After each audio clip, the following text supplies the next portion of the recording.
Hello,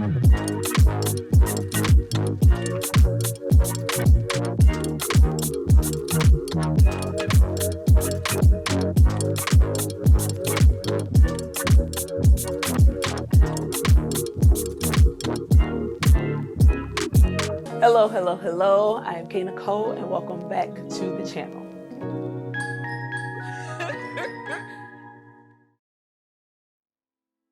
Hello, hello, hello. I'm Nikole and welcome back to the channel. Today we've got an episode of The Imprint. This is where we get into the career journeys and the impact of some of our music legends. This episode is all centered on the singer, songwriter, rapper, and producer, Missy Elliot. Now beyond the music, what exactly makes Missy Elliot the icon that she is? Let's get into The Imprint of Missy Elliot.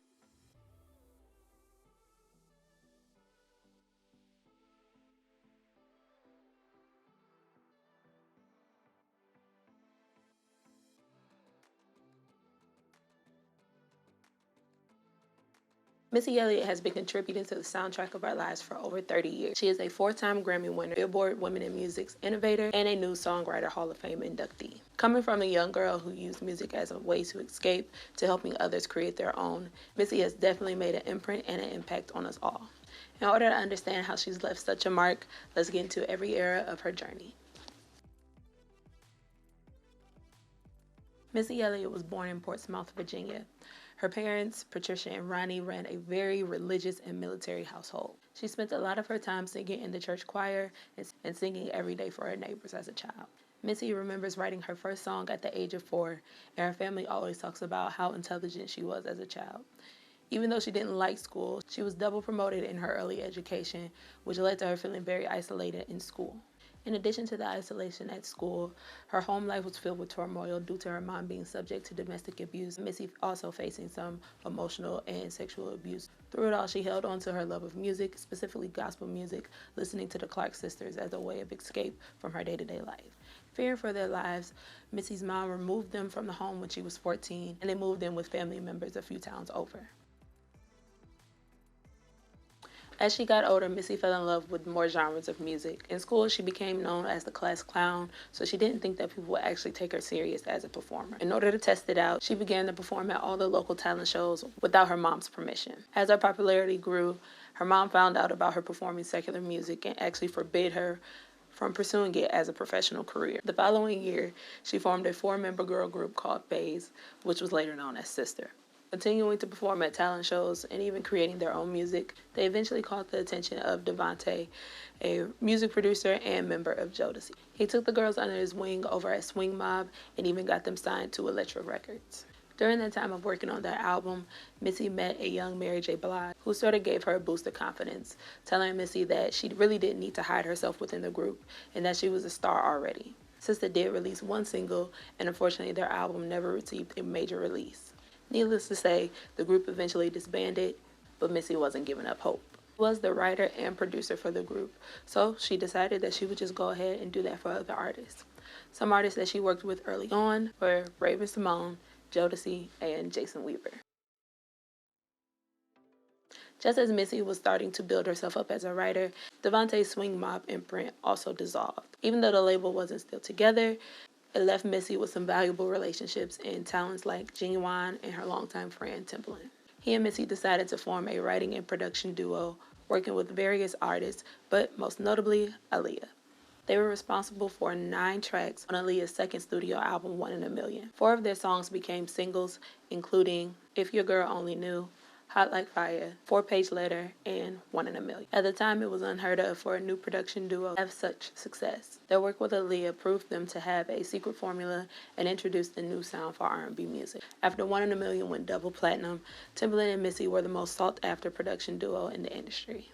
They were able to jump in the studio with a bunch of artists, including Mariah Carey, Destiny's Child, and Whitney Houston.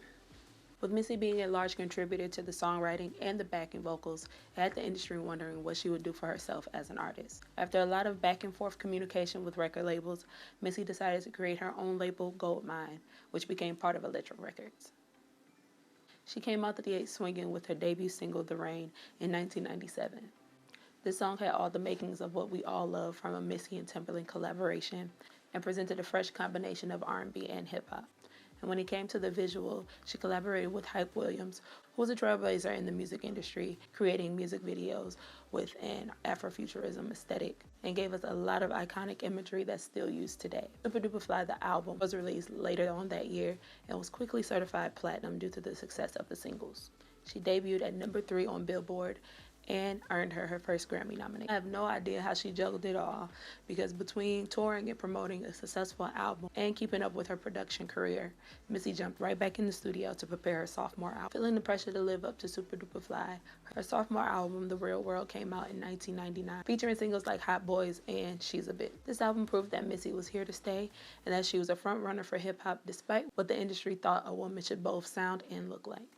She may have been ahead of her time, or actually making a way for the body positivity and black feminism we see in music today. Heading into the 2000s, Missy was keeping up with that 90s trend of dropping every 2 years, coming back with her third album, Missy So Addictive, in 2001. This project took Missy from the go-to R&B writer and the futuristic rapper to the American pop culture icon.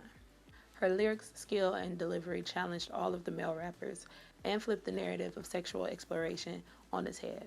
Through celebrating the success of her hard work, Missy also had to navigate the loss of her close friend and collaborator, Aaliyah. Throughout the So Addictive era, you'll see a lot of homage and tribute to Aaliyah in a lot of Missy's videos and fashion in an effort to keep her spirit and her memory alive.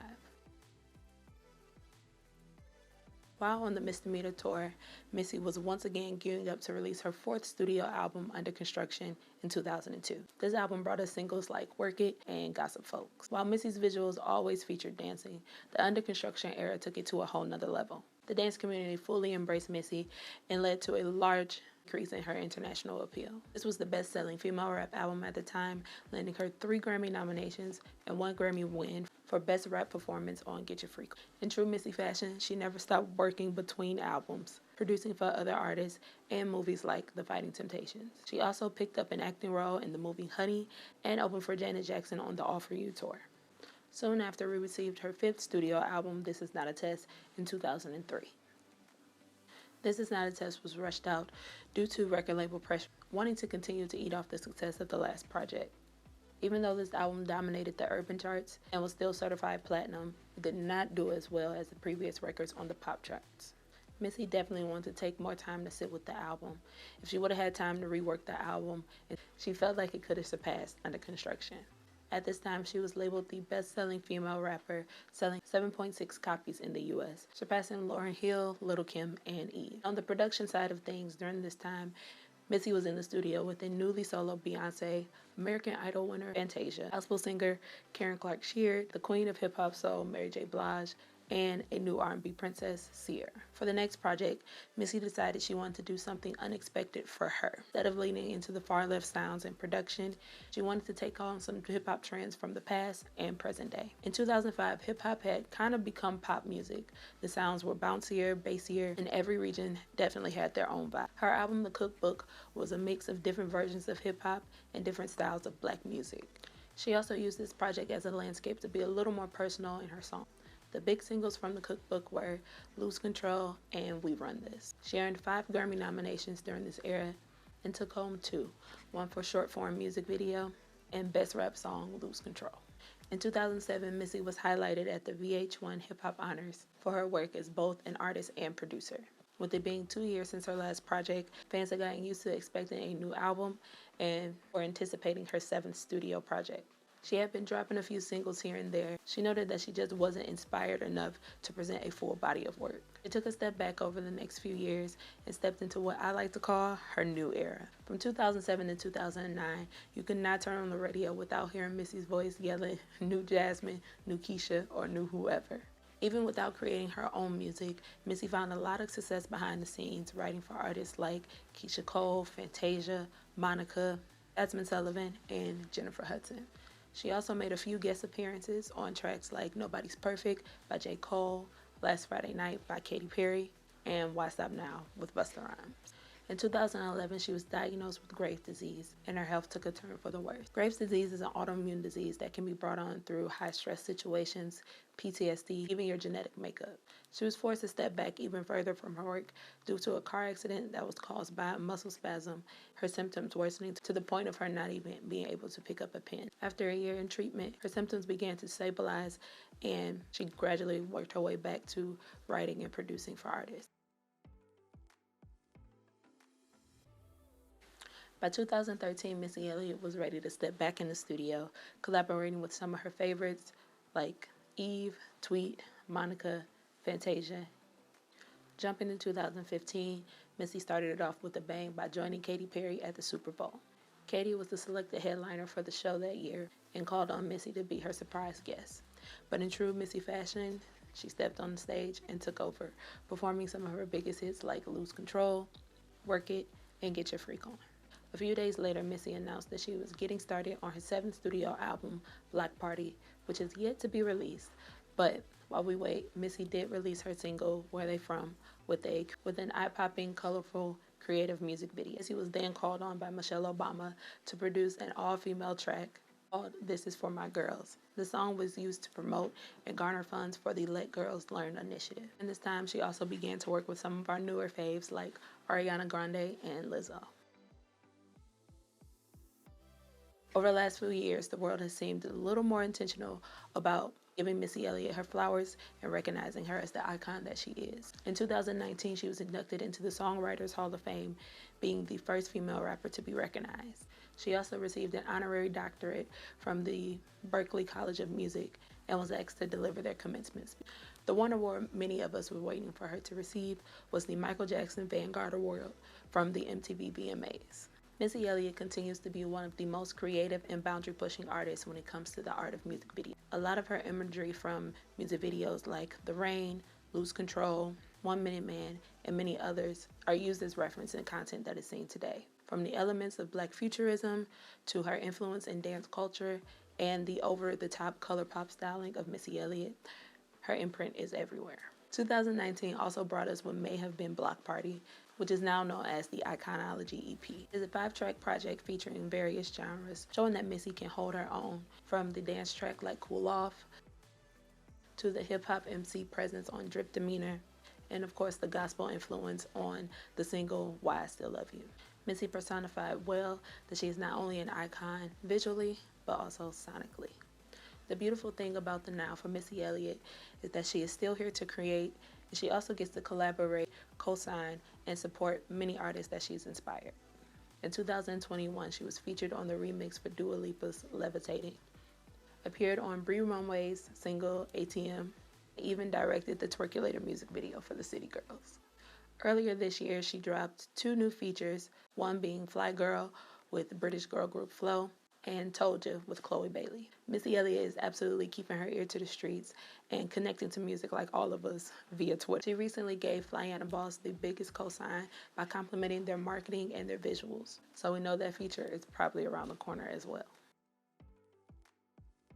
In trying to sum up Missy Elliott's brand, I guess I will have to say it's limitless innovation and collaboration. If there is a box, you can guarantee Missy is going to be standing on the outside of it and kicking it. Even though Missy Elliott is like 5'2" and apparently very shy and quiet, everything about the outer appearance is big, bright, and of a high standard. The bright colors and lights, the big earrings, and the braggy, confident lyrics all step in the room for her. And when you hear a Missy Elliott song, you're not going to be able to conceptualize the music video. And if you do, what you actually get is something you never think of.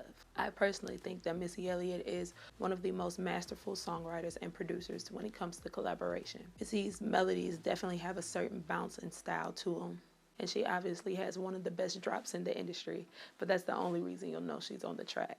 When she's working with the artist, she's thinking about them, their style, their brand, their life, and she brings just a little bit of herself to it. That's why we never got tired of her during that new era. And there are 5 things I think every artist could take from Missy. Number 1 would absolutely have to be individuality. Now, assimilation can only take you so far.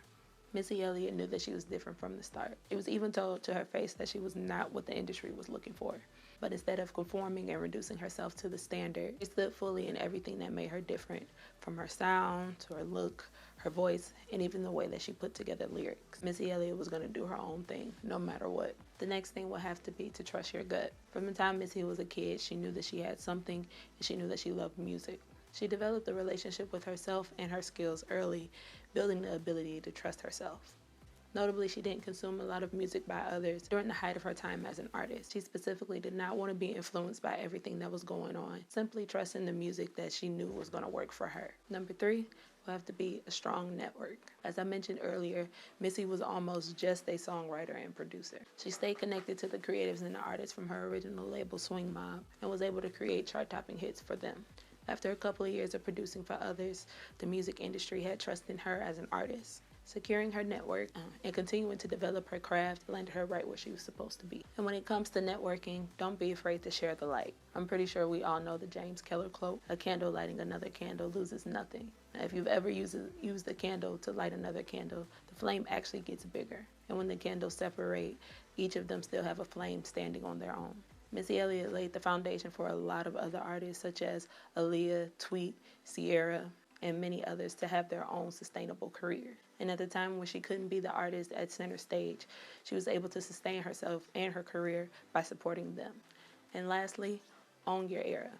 When you take a look at all of Missy Elliott's album eras, there is a very specific styling, very specific imagery, and a very specific aesthetic to all of her visuals.